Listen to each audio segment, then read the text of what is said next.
सावता महाराजांच्या निमित्ताने, संजीवन समाधी सोहळ्याच्या निमित्ताने आपण या ठिकाणी सप्ताह करत आहोत. ते संत शिरोमणी सावता महाराज वारकरी संप्रदायाला अभंग लिहायला जर कुणी शिकवलं असेल किंवा सगळ्यात पहिल्यांदा अभंगाची रचना जर कुणी असेल, कुणी केलेली असेल, तर ते संत शिरोमणी सावता महाराजांनी. सावता महाराजांनी या वारकरी संप्रदायाचं आर्किटेक्चर निर्माण केलं. पहा, माऊली महावैष्णव ज्ञानोबारायांनी या भक्तिरूपी मंदिराचा पाया रचला. पाया रचला हे आपल्याला सगळ्यांनाच माहिती आहे, पण याला मूळ आधार कोण असतील तर ते संत शिरोमणी सावता महाराज आहेत. संत शिरोमणी सावता महाराजांनी वारकरी संप्रदायाचा आचार कसा असावा, वारकरी संप्रदायाचा विचार कसा असावा, ही आचारसंहिता, ही नियमावली संत शिरोमणी सावता महाराजांनी घालवून दिली. आणि त्याचप्रमाणे संत नामदेव महाराज आणि संत ज्ञानेश्वर महाराज यांनी पुढे कार्य सुरू केलं. संत शिरोमणी सावता महाराजांचे पहिले 2 शिष्य जर कोण असतील तर ते नामदेव महाराज आणि ज्ञानेश्वर महाराज हे दोघं संत सावता महाराजांच्या मळ्यातले पहिले विद्यार्थी आहेत. एक ज्ञान आहे आणि दुसरी भक्ती आहे. आणि सावता महाराज प्रत्यक्ष प्रेमाचा अवतार आहेत, प्रेमाचं स्वरूप आहेत, प्रेमाचा सागर आहेत. सावताचा गरा प्रेमाचे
प्रेमाचे आगर.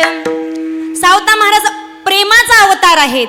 आणि जे माऊली महावैष्णव ज्ञानोबार आहे, ज्ञानाचा अवतार. ज्ञानालाही प्रेमाची गरज आहे, पण प्रेमाला ज्ञानाची गरज नाही. भक्ती करण्यासाठीही नामदेव महाराज साक्षात भक्तीचा अवतार आहेत, नामाचा अवतार आहेत. भक्तीलाही प्रेमाची गरज आहे, पण प्रेमाला भक्तीची गरज नाही. भक्ती प्रेमा विना ज्ञान नको देवा. भक्ती प्रेमा विना ज्ञान नको देवा. भक्ती प्रेमा विना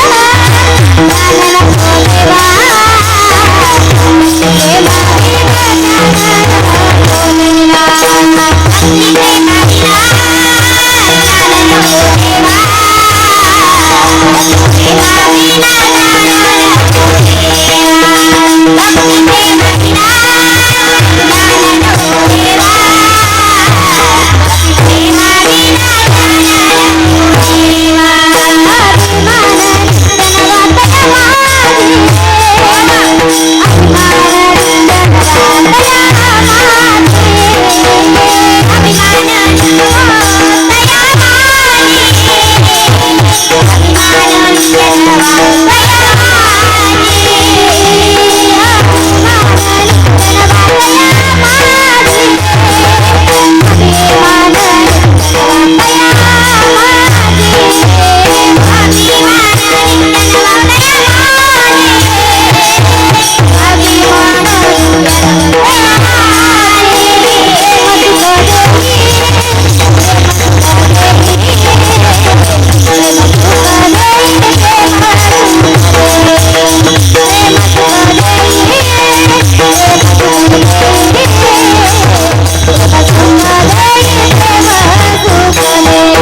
शिवानीताई शिंदे, एकदा जोरात टाळ्या वाजवा. वा. सावता महाराज प्रेमाचा अवतार आहेत आणि म्हणून ज्ञानाला आणि भक्तीला प्रेमाची गरज आहे. म्हणून माऊली महावैष्णव ज्ञानोबाराय आणि नामदेव महाराज स्वतः सावता महाराजांकडे आले. प्रेमाला भक्तीची किंवा ज्ञानाची गरज नाही म्हणून सावता महाराज नाही गेले कोणाकडे. आणि पहिलेच 2 शिष्य असे निर्माण केले की वारकरी संप्रदायाचा पाया रचला आणि या वारकरी संप्रदायाचा विस्तार संपूर्ण भारतामध्ये केला. असे शिष्य सावता महाराजांनी घडवले. पण आपल्याला माहिती आहे, आपण सगळे जाणतो की वारकरी संप्रदायाचा पाया माऊलींनी रचला, पण त्याच्या खाली असणारा जो आधार आहे ते सावता महाराज आहेत. कारण या महाराष्ट्रामध्ये वारकरी संप्रदायात संत जर सगळ्यात पहिले कोण असतील, ज्येष्ठ संत जर कोण असतील तर ते संत शिरोमणी सावता महाराज आहेत. आणि संत सावता महाराज हे जनक राजाचा अवतार आहेत आणि भगवान पांडुरंग परमात्मा रामाचा अवतार. मग ज्यावेळी भगवंताने रामाचा अवतार घेतला त्यावेळी भगवंताला 14 वर्षाचा वनवास सोसावा लागला, वनवासाला जावं लागलं. मग जावयाला सासऱ्याकडे काही जाता आलं नाही, सासूरवाडीला जाता आलं नाही. मग भगवंताने ज्यावेळी परमात्म्याचा अवतार घेतला, विठ्ठलाचा अवतार घेतला आणि सावता महाराजांनी, जनक राजांनी सावता महाराजांचा अवतार घेतला, त्यावेळी स्वतः पांडुरंग परमात्मा रामरूपामध्ये सासऱ्याकडे जाता आलं नाही. मग विठ्ठल रूपामध्ये सासऱ्याकडे गेले आणि त्या ठिकाणी कृपेचं सिंहासन करून सावता महाराजांनी आपल्या हृदयामध्ये भगवंताला स्थान दिलं, आपल्या जावयाला स्थान दिलं. सासूरवाडीला गेल्यानंतर जावयाचं कसं आदर आतिथ्य असतं, मान सन्मान असतं, तसाच मान सन्मान सावता महाराजांनी आपल्या जावयाचा, मागच्या जन्मीच्या जावयाचा, भगवान पांडुरंग परमात्म्याचा आदर आतिथ्य केलं, भगवंताला हृदयामध्ये साठवलं. अशी ज्यांनी किमया केली त्यांच्या सावता महाराजांच्या निमित्ताने आपण हा अखंड हरिनाम